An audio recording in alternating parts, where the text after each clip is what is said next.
میرے پیارے آقا صلی اللہ علیہ وآلہ وسلم کے پیارے دیوانوں، کبھی کبھی بد نگاہی انسان کو کفر تک لے جاتی ہے۔ اللہ اکبر، آج میری قوم کے جوان گناہوں سے نکل کر فسق و فجور کی طرف، فسق و فجور سے اور آگے بڑھ کر اب معاذ اللہ کفر شرک کی طرف بھی بڑھتے جا رہے ہیں۔ اللہ اکبر، یہ ناجائز دوستیاں، یہ لڑکیوں کے ساتھ رنگریلیاں، یہ گناہوں کا ماحول، یہ زیادہ تر آنکھوں کے غلط استعمال کی وجہ سے ہے۔ یاد رکھنا اور اچھی طرح یاد رکھنا، فحش باتیں دیکھنے والوں، فحش باتیں کرنے والوں، اللہ کے حبیب صلی اللہ علیہ وآلہ وسلم ارشاد فرماتے ہیں جو اپنی زبان سے فحش بات کرے گا، اگر اس فحش بات کو میں موجودہ دور میں کسی کے جملے کی ترجمانی کروں تو یہ کہہ سکتا ہوں جسے آپ اپنی زبان میں اورل سیکس کہتے ہیں، اس کو فحش بات کہا گیا۔ فحش بات جو اپنی زبان سے کرے گا، جسے آپ لوگ اپنی زبان میں اورل سیکس کہتے ہیں، اللہ کے رسول علیہ السلام فرماتے ہیں قیامت کے دن وہ کتے کی شکل میں لایا جائے گا،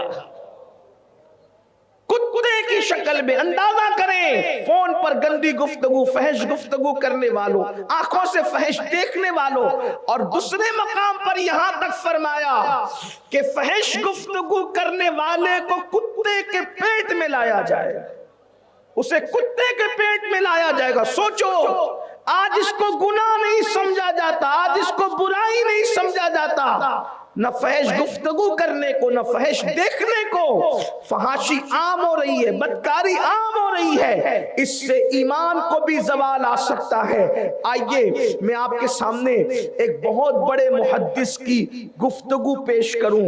اگر آنکھوں کو کنٹرول نہ کیا گیا تو کبھی کبھی یہ آنکھوں کا مس یوز انسان کو کفر تک لے جاتا ہے، کافر اور مرتد تک بنا دیتا ہے، ایمان چھین لیتا ہے۔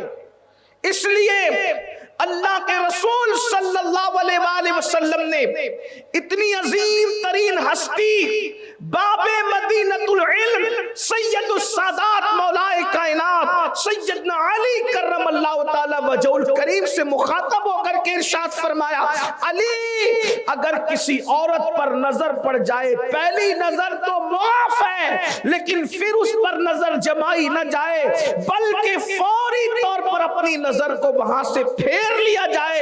اگر دوسری نظر میں عورت کو دیکھا گیا تو یہ شیطان کے تیروں میں سے ایک تیر ہے، اور شیطان کہتا ہے میرا سب سے کامیاب تیر کمان آنکھوں کا غلط استعمال ہے، جب میں یہ استعمال کرتا ہوں تو یہ میرا تیر کبھی خطا نہیں جاتا۔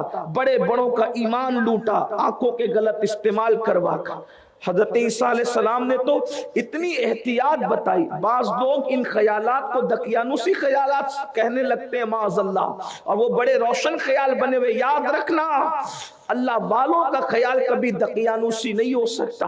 جس روشن خیال کی طرف تم جا رہے ہو نام نہاد روشن خیال، وہ دقیانوسیت ہے، یہ نہیں۔ اسلام دقیانوسیت کیسے ہو سکتا ہے؟ سیدنا عیسیٰ علیہ السلام ارشاد فرماتے ہیں کہ عورت کو دیکھنے سے بھی بچو جو اجنبی اور نامحرم ہے۔ عورت تو عورت ہے، عورتیں جو کپڑے پہنتی ہے، اگر وہ کپڑے بھی کہیں رکھے ہو تو اس کو بھی دیکھنے سے بچو کہ اس سے بھی دل میں شہوت اور زنا کے جذبات پیدا ہوتے۔ اتنے تقوی کی بات کی حضرت عیسیٰ علیہ السلام نے کہ اگر عورت کے کپڑے کہیں رکھے ہو تو اس کو بھی دیکھنے سے بچو، اور یہاں تک کہ پھر تقوی کی بات فرماتے کہ یہ بھی تقوی ہے کہ اگر عورت کہیں سے بیٹھ کر کے اٹھ جائے اور وہ جگہ ابھی اس کے بیٹھنے سے گرم ہو تو وہاں بھی نہ بیٹھا کرو، کیونکہ وہاں بیٹھنے سے بھی دل میں زنا کے جذبات پیدا ہو سکتے۔ یہ پاکیزگی کا تصور ہے اسلام میں۔